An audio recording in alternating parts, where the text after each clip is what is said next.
বাবা, এখানে একটা সাইন দাও। কিসের সাইন বাবা? আমার একটা নতুন চাকরি হয়েছে, তোমার সাইন না দিলে চাকরিটা হইব না। মাশাআল্লাহ মাশাআল্লাহ, আমার বাজানে অনেক বড় চাকরি পাইছে। দাঁড়া বাজান, আমি সাইন দিয়ে দিতেছি তোমারে। তুমি বাড়িটা লেখছুনি? আরে সবকিছু লিখে নিছি, তুমি এখন একটু চুপ থাকো। এই আপদ বিদায় করো, নয়তো আমি তোমার সংসার করব না। সব সম্পত্তি লিখে নিছি তো, এখন একটু চুপ থাকো। কিরে বাবা, তুই সব সম্পত্তি লিখে নিছস মানে? তুই আমার কাছ থেকে কি এর সাইন নিছস? সত্যি করে কত, তুই আমার কাছ থেকে কি এর সাইন নিছস? আব্বা, তুমি হইলে একটা আপদ, তোমার লাগে আমার বউ যাইবো গা। আমি বউ ছাড়া থাকা পারবো না। যাও তুমি এখন বাইরে ওই বাড়ি থেকে। আরে বাইরেও, এখনই তুমি আমার বাড়ি থেকে বাইরে যাও। আর কখনো যেন তোমার আমার বাড়ির আশেপাশে না দেখি। বাবা তোমার কি হয়েছে? আর ভাই তুই এগুলো কি কস? বাপে আমার এই পুরা বাড়ি লেহা দিছে, এখন থেকে এই পুরা বাড়ি আমার। এই বাড়ির উপরে তোকে এখন আর কোনো অধিকার নাই। যায়েনতে আমি তোর জায়গা সম্পত্তি লিখে দেই নাই, তুই আমার কাছ থেকে জালিয়াতি করে সম্পত্তি নিছস। তুই কোনোদিন এই সম্পত্তি খায় মরতারতি না। তুই রাস্তা রাস্তা পাগলের মতো ঘুরবি, না খায় মরবি তুই। ইব্রাহিম বাজান, এক গ্লাস পানি আনো তো। এই নাও আব্বা পানি।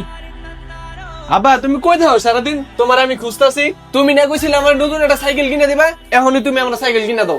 বাবা তুই তো জানাসি আমি ছোটখাটো একটা চাকরি করি, আর এই ছোটখাটো চাকরি কইরা কয় টাকাই বা বেতন পাই। এমনিতেই তো তোগো মা নাই, আমার এই সংসারটা চালাইতে অনেক হিমশিম খাইতে হয়।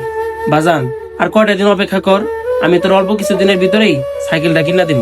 আমি এত কিছু বুঝি না, আমার নতুন সাইকেল কিনে দিতে হইব। আব্বা তুমি তো সারা জীবন অনেক পরিশ্রম করলা, তুমি একটা কাজ করো, আম করে নতুন একটা মাইনা দাও, তাহলে তোমার পরিশ্রমটা একটু কম হইব। না রে বাজান, তোগো মা মরে যাওয়ার পর থেকে তোরাই আমার একমাত্র সম্পদ। আমি সৎ মা ঘরে আই না, তো করে আর কষ্ট দিতে চাই না, কারণ তোর কষ্ট আমার সহ্য হয় না। ঠিক আছে বাজান, তুই যা। আচ্ছা ঠিক আছে আব্বা। আব্বা তুমি আর বাইরে এরকম বদদোয়া দিও না, আল্লাহ এই বদদোয়া সইব না। আর ভাই তুমি যদি এই সম্পত্তি নিয়ে সুখে থাকতে পারো তাহলে তুমি সুখে থাকো, আর আমি তো আমার বাপরে পাইছি, আর আমার জীবনে আমার বাপ আইছে না। তুমি দেখো এই বাপের দোয়ায় তোমার চাইতেও ভালো কিছু হইতে পারে আমার, আর তুমি এই সম্পত্তি নিয়ে সুখে থাকো। ভাই আপনি এই কাজটা মোটেও ঠিক করলেন না, একদিন কিন্তু ঠিকই বুঝবেন, ওইদিন আপনি কাইন্দাও গুল পাইবেন না। বন্ধুরা, সম্পত্তির লোভে পড়ে কখনোই বাবা মায়ের সাথে এমনটি করবেন না।